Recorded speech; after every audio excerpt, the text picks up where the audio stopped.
Hey cats, what's happening? I was digging around in this drawer, and usually I just pull it out and dig around. I don't pay much attention to what's in here, and I pulled it all the way out the other day, and I forgot I got all these old Easy Riders magazines in here that I'd collected through the years. It reminded me of times gone by. So, I thought I would talk about that a little bit. The Easy Riders Rodeo, and you'll see I'm wearing my Chillicothe 99 Easy Riders shirt today for the occasion. Let me get comfortable here so I can tell the story. It was a long time ago, probably I'm going to say back in the mid-90s, maybe. I happened to be at the AMA clubhouse, the American Motorcycle Association clubhouse, and there was a couple there, a guy and his wife, who were friends of mine. And they were talking about this rally that they went to that was like something I had never heard of before. And they didn't go into a whole lot of detail, but they said it was full of debauchery like you've never seen. And it was the Easy Riders event. Well, I didn't even know that Easy Riders had such an event at that time. I had the magazines and everything, but aside from that, I never even had never even heard of the Easy Riders Rodeo, and had never known anyone that had been there. So this couple was telling me about it, and telling some of the things that they saw, and I thought, wow, that sounds crazy. I'm thinking to myself, I'd like to see that for myself, even though it's not something that would fit my image, that wouldn't be quite kosher for me. I'm still curious, does a place like that really exist, and what's it all about? I'm going to have to check it out one day. Well, years went by, and the group that I was with, the Cats, decided that there was a bunch of us that were going to ride down to Chillicothe, Ohio, for the Easy Riders Rodeo. It wasn't called the Easy Riders Rodeo. In the biker vocabulary, it was called Chillicothe. Are you going to Chillicothe? And once you said Chillicothe, everybody knew exactly what you were talking about. It was always held on Labor Day weekend. So it was a Friday after we were going to meet after work, gather together and ride down together, which we did. One of the fellas had an old Sportster. I even think it was one of those old AMFs. It was a piece of junk. And he rode down with us, and he had a terrible time keeping up with us. He kept lagging so far behind that we couldn't even see him. We took from where I am, we took I-71 south through Columbus, Ohio, which is the capital of Ohio, and then continued on south to Chillicothe. So it was at least a 4-hour ride, as I remember it. It was a long ride, and he was struggling to keep up. And we'd stop, at a rest area or something, and he'd say, "Oh man, my hands are numb. I can't even feel my hands from the vibration, and oh, my butt's killing me from riding on that thing." And of course, we all had the bigger Harleys, so we were just fine, but he was really struggling. Once we got down through Columbus and headed into Chillicothe, the Easy Riders Rodeo was held at the Ross County Fairgrounds there. And to get there, you had to drive right by the great big Chillicothe State Correctional Facility. And as you went by, there was like these, the chain link fence with the concertina wire and all that stuff. And the inmates would line up along the fence with their orange jumpsuits on and watch all the bikes go by that were heading to the Easy Riders Rodeo.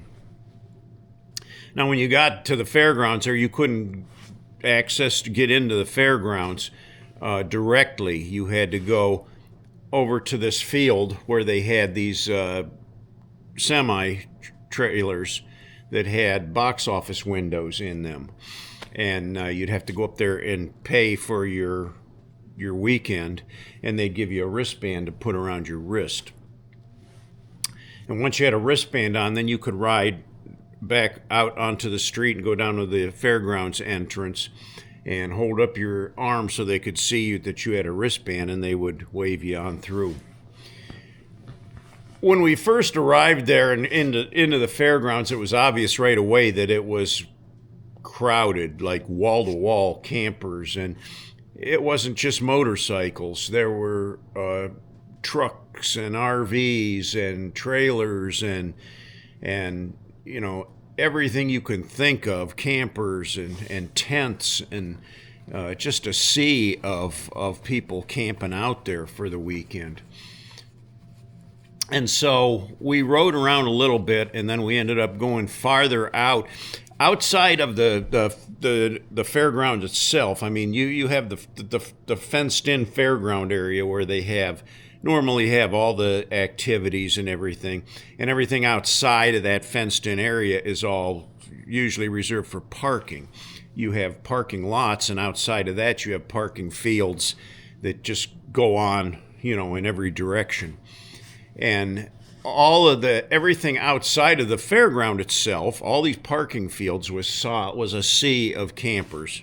You could see everything there from A to Z: buses and RVs and trailers and pop-ups and tents, everything you can think of, trucks, and it was crazy. It was like something I never saw before. Well, we ended up going farther out into the field where it was a little less, occupied, and we found an area where we could set up our camp. I think there was like 8 of us. We had, a little canopy we set up. We set up like a little kitchen area. One of the guys drove his pickup truck down, and he had his pickup truck loaded with the grill and everything that we would use for cooking, coolers full of food, and that made it easy. Chairs, lawn chairs for us to sit in. So, and it was, before we had left here, they made it clear that, hey, if you got anything you don't want to carry on the bike, we can put it in the back of the pickup truck and take it down. So that's what we did. So it made we could set up a nice camp there. We had our tents set up kind of, around the central area, and then the central area was set up almost like a kitchen. We had a table there where we could put food and everything. When we arrived there and after we got camp set up and everything, the road captain got us together and said, I'm going to ask that the bikes stay here at the camp.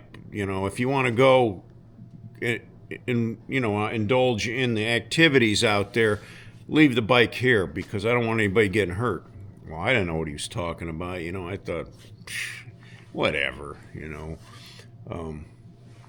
They did say, though, if you were going to leave the premises, if you're going to leave the fairgrounds, make sure that, you were clean, that you were not under the influence of anything, and that you did not have anything on you that, could get you in trouble, because the State Highway Patrol were sitting out there in force.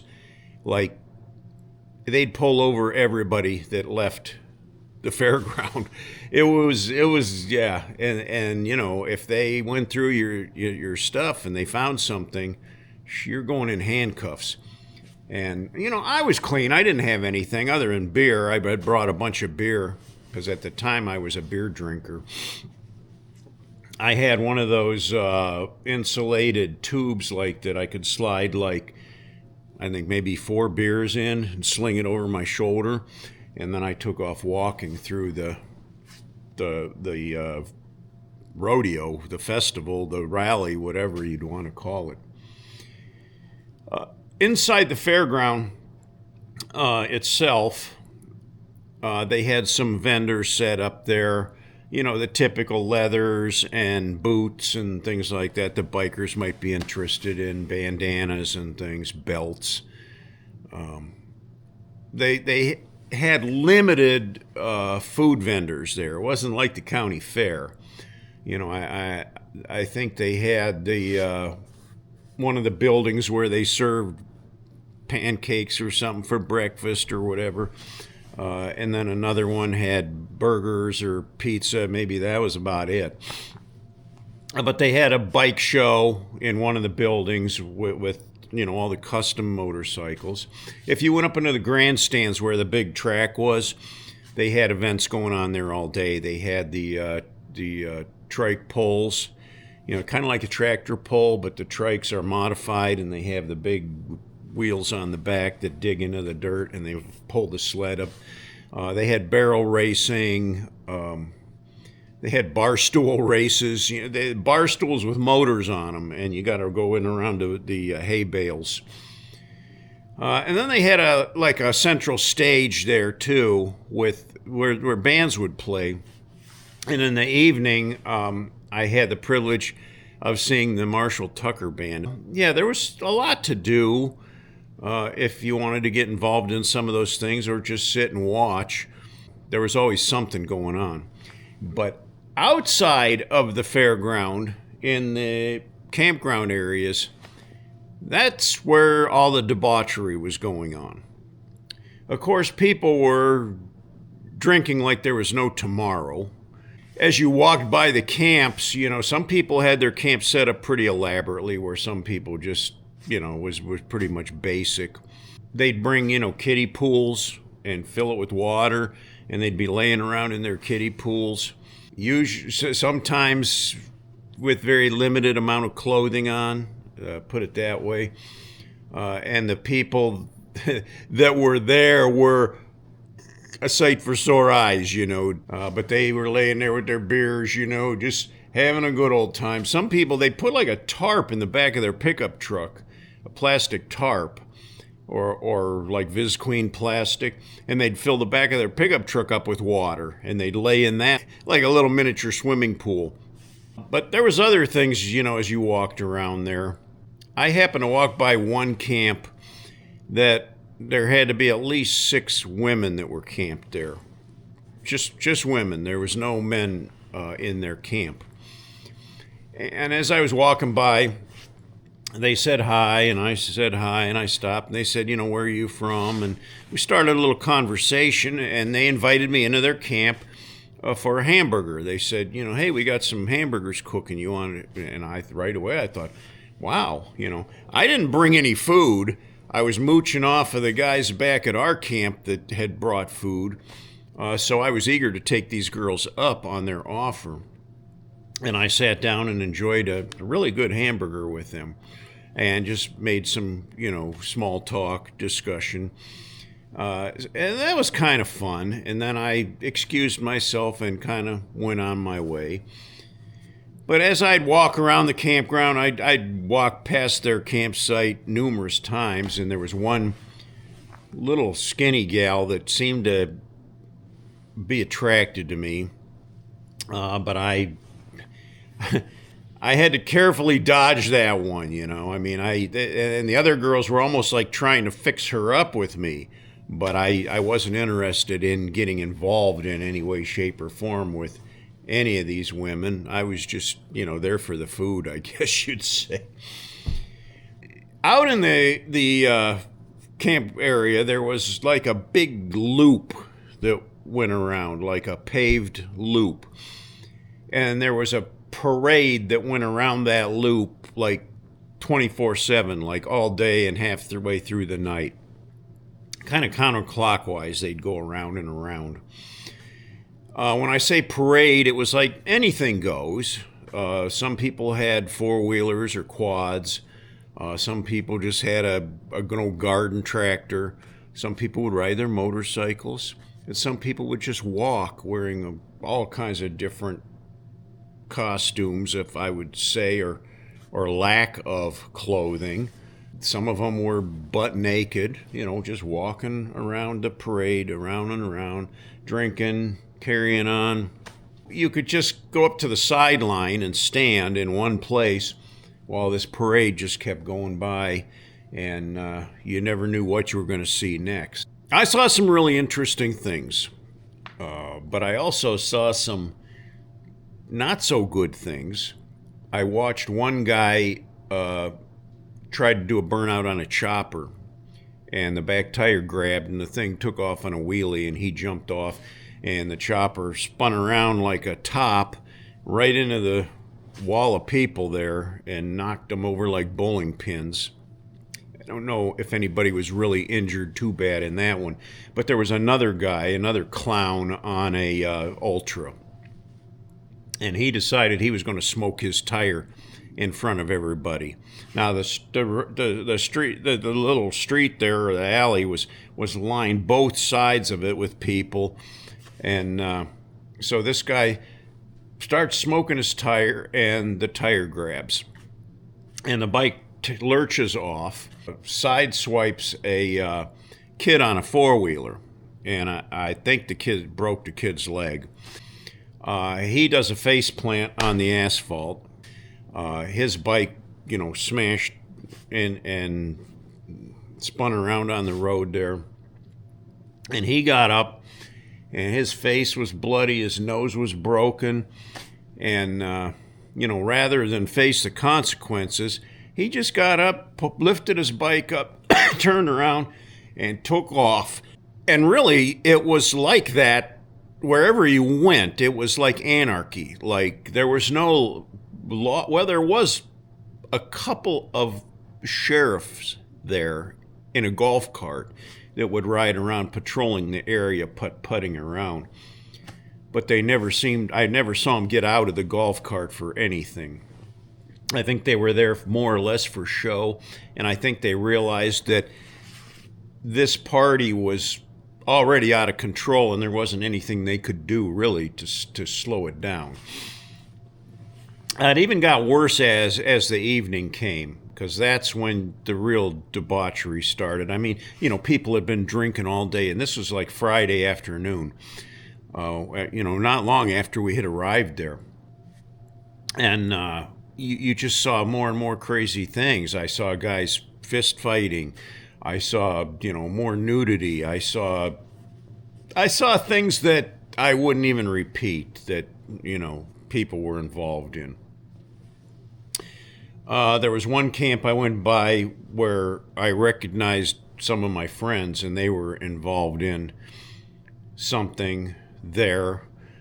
I won't really divulge what they were doing, but they invited me to join them, and I refused. I just kept walking. It wasn't my thing, In fact, the whole thing wasn't my thing. I felt I did not belong there, and I knew I didn't belong there, and I didn't really want to be involved. I kind of had myself there out of curiosity, more just as a sightseer, not to get involved, because there was a lot of stuff going on, and it was pretty crazy. Some of these guys had like a flatbed truck, and they set it up like a stripper pole on the truck, and they had a woman up there that was doing the pole dancing thing, butt naked, and the guy would go around with a hat collecting money and say, hey, if you want to see more, we want to see more money coming in. And the bills would drop into the hat, and the girl would do more dancing. They also had lookouts, though, because I don't know how that was illegal somehow, collecting money for their whatever they were doing. And so when the sheriff was coming, there was a scout that would say, oh, sheriff's coming, shut it down. And they'd shut the whole thing down. Everybody would disperse, and the sheriff would go putting by and never realize what had been going on there. So, I saw things like that happening too. But it was like nothing I had ever seen before in my life, as far as the open sexual conduct and debauchery, that you just couldn't believe that people would behave like that in public, in front of other people, and yet I saw that very prevalent as you walked through there. The next day was Saturday, so in the morning, everybody was hungover from their all-night party. A lot of people didn't even wake up till afternoon. The campground was pretty quiet all morning. So it was probably early afternoon, and one of the fellas that had ridden down there with us was this young, pretty ripped buck kid, and he just thought he was the toughest thing since, sliced bread. He was a little cocky, and so he said, well, I'm going to take my bike and ride around the campground. And he looked at me and he said, you coming? And I thought, well, I can't be, outdone by this kid. So I said, yeah, I'm coming. So we were the only two that took the bikes out against the road captain's best wishes that we didn't, and rode out into the, around the campground. Well, he was going to show me how to do a burnout, how to smoke his tire. And as we rode around, he did a couple little short where he'd rev it up and bang the clutch and, leave a little rubber mark on the asphalt. I was a little smarter, though. We came to a spot in the road where there was a little puddle of water. And as we rode through there, once I got my tire in that water, I just cranked on the throttle, banged the clutch, and just let that tire roll. And I smoked that tire for probably about 30 feet or so. And this cat, he was like really impressed. I mean, I kind of knew what I was doing. I know that when you do a rolling burnout like that, you got to lean forward on the tank. You got to lean forward on the tank. You don't want to be sitting back like that and putting weight on the back tire. You want to get as much weight off of that rear tire as possible to keep it spinning, and not to grab. And if it does grab, you're forward, and you're ready for it. But usually in a rolling burnout, you just keep smoking and you just keep rolling along, fishtailing a little bit until finally it grabs, and then you just, take off and slow down a little bit. So I was pretty good at that, and I did a couple of those, and he was really impressed. He didn't have a whole lot to say about, trying to. In fact, there was very little that he could teach me. I think he learned a few things from me. So that was kind of fun, something that we did there. As Saturday night rolled around, it definitely wasn't as wild as it had been Friday night. People had already been doing most of their dirty deeds and kind of were done with it at that point. The parade still went around, but it was just kind of the same old thing, People were just sitting around their campgrounds drinking, eating, and carrying on. And Sunday morning, packed up and headed home. And that was it for the Easy Riders Rodeo. I did get to see the Marshall Tucker Band. I got to actually stand right at the stage, and the guys were like playing. They were like 15 feet away from me. Marshall Tucker Band, one of my favorites. I just know almost every song that they've ever done. Now, in my defense, I didn't get involved in any of the debauchery there. I was just there to look. I was a voyeur. I was just there to go around and see what was happening. A guy that I knew got involved with a woman there. Now, he was married, and he wasn't there with his wife, and he got involved, to put it mildly, with a woman that was there, and had to regret it later because he was just there for the moment, not for the long haul. And apparently this woman was a little more desperate and was looking for something a little more long term. and caused him a lot of grief. She hunted him down, and his wife ended up leaving him. After a couple years, he eventually got back together with his wife. They let bygones be bygones and moved on. But I was smart enough to know I'm not getting involved in that. I'm not doing that. I know how that works, and it never ends well. And I think an event like that, like the Easy Riders Rodeo, with all the evil, debauchery, craziness, drunkenness, drugs, there was a lot of people that regretted things later. I saw more than one person being hauled out of there on a gurney. Whether they had crashed their motorcycle, like the guy that, with the Ultra, or drug overdose or something of that nature. There was people that actually got injured there because of the craziness. But I'm sure there was a lot of broken relationships too because of some of the stuff that was going on there. I'm sure that people in their drunken state or drug-induced state did things that they really regretted later.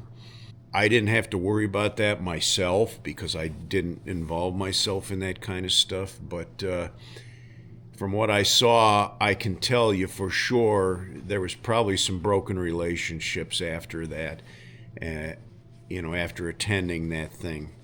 To me, as a Christian, it was the wrong place to be. It was not a place for me. I didn't fit in there, and I didn't feel like I fit in there.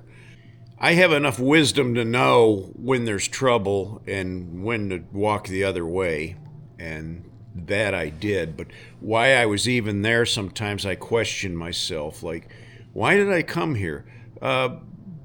Pretty much because it was a biker thing, and I was, a biker at that time. I was one of the cats, so, that's what we did. We went there. The one year I went down there, I camped with the Outlaws MC. They had their own private area that they camped with. It was a specific compound that was completely enclosed in a chain link fence area, and that was their private club area. And I camped with them in there with another friend who was associated with them. So, there was a lot of stuff that, I shouldn't have really been part of that could have ended badly for me. I think they do still have the Easy Riders Rodeo today. They've changed it. It's no longer in Chillicothe.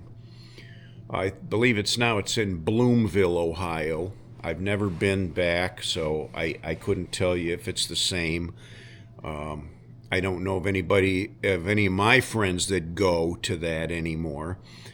I don't know. It takes a certain type of person to be able to enjoy that. I mean, you pretty much have to be a major partier to enjoy that kind of a rally. And being a major partier is not my thing. I, at the time, was a pot smoker and a beer drinker, but I didn't really overindulge either and get out of control. And boy, there was a lot of people that got totally out of control. So I guess in hindsight, I could say that I've been there, done that, and not going back to do it again. And I know there's other rallies that are similar, and there's even some in Ohio. They're not Easy Riders rodeos, but they're very similar in the activities that go on there. I think another one is called Wetzel's that some of my friends have been to. I've never been to that one, but it's the same kind of a thing going on. That the same as the Easy Riders rodeos. I would never go back to anything like that again. In fact, I don't even know that I'd go back to Sturgis again, although I would go back to the Black Hills, but not for the Sturgis rally. I'm to the point in my life where I've really cleaned myself up. I no longer do the daily drinking. I don't smoke the pot anymore. I don't do other drugs. I try to stay healthy. I try to stay clean. And I try to behave myself as a Christian too. So it's not good to be going to those kind of things and be tempted into getting into trouble. Better off just to turn and run away and go the other way, you know. I don't need any more trouble in my life. So that's it. That was the my memories of the Chillicothe rally. I could tell you many stories that happened there, but you know, again, I have to protect the innocent. I don't want to name names. I don't even want to talk about things that I saw happen because there was other people involved, and I don't want to incriminate people. And some of the stuff I saw there is just not. We're not going to talk about, okay? So anyway, that wraps it up for today. Thanks for listening. If you liked the video, give me the like button. And if you haven't yet, please subscribe and continue to join me. And I'll try to stay out of trouble, but we'll see what we can get into. It's going to be a long winter, I can tell you that. Till next time, cats, I'll catch you all later.